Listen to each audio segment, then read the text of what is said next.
अड़ुआ साजिगले भारत पर Ben Duckett और Jack क्रली जो इंग्लैंड मजबूत स्थित में पहुंची जाइए 225 रन करदे इंग्लैंड मात्र 2टा विकेट हर द्वितीय दिन खेल शेष पर चतुर्थ टेस्ट रे इंग्लैंड 133 रन दूर में अच्छी भारत ठारू प्रथम इनिंग्स रे। द्वितीय दिन आरंभ में भारत बोर्ड रे 264 रन लगी सारी किंतु द्वितीय दिन खेल आरंभ हो कि नहीं रवींद्र जडेजा 20 रन करके आउट होगले। जोफ्रा आर्चर या आउट करदे तापर पुणी आउ थे नुआ पार्टनरशिप गठित है शार्दुल ठाकुर और वाशिंगटन सुंदर भितर दुई जन मिसिकी भारत स्कोर को 314 रन पर्यंत नहीं गले। तापर शार्दुल ठाकुर आउट होगले। शार्दुल ठाकुर 41 रन करके आउट हेले। शार्दुल ठाकुर डगआउट आड़ को गला गोटे विरल दृश्य देखा मिला। ऋषभ पंत जे इंजोर्ड होते से छोटे छोटे आसुले ड्रेसिंग रूम आड़ू।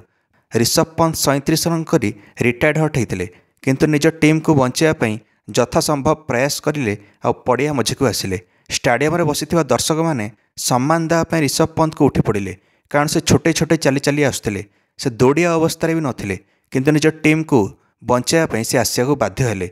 अन्यपटू विकेट गड़ी चलता। वाशिंगटन सुंदर 27 रन करके आउट हेले। अंशुल खम्बोज बिना खाता खोली आउट हेले जे निजर प्रथम मैच खेलुले।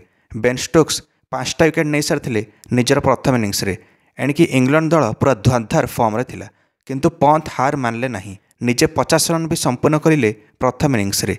मुस्किल भरा परिस्थिति रे भारत स्कोर को 349 रन पर्यंत नहीं गले ऋषभ पंत। ऋषभ पंत 54 रन कर देथिले 3टा चौका और 2टा छक्का मारिकी। पंत शेष में 54 रन करके आउट हेले। पंतर इनिंग्स अतुलनीय थिला। पंत गला परे भारत भी 358 रन रे ऑल आउट है प्रथम इनिंग्स रे।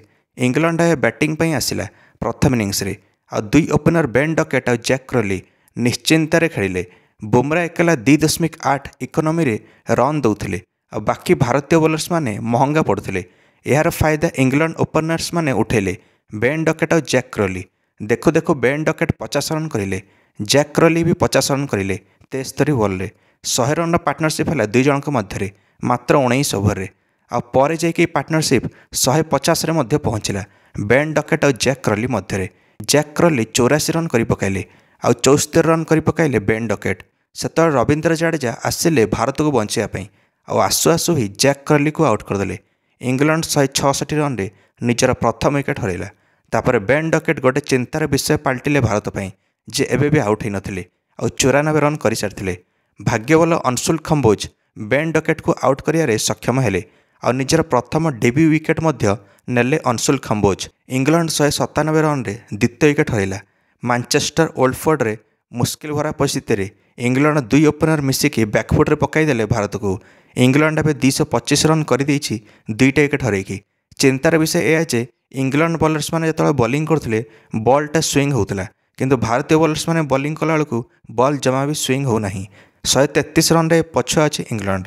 जो रूट 11 रन कर नट आउट। ओलिपॉप 20 रन कर नट आउट द्वितीय दिन खेल शेष पर एवं ध्रुव जुरेल विकेट कीपिंग कर ऋषभ पंत जगह।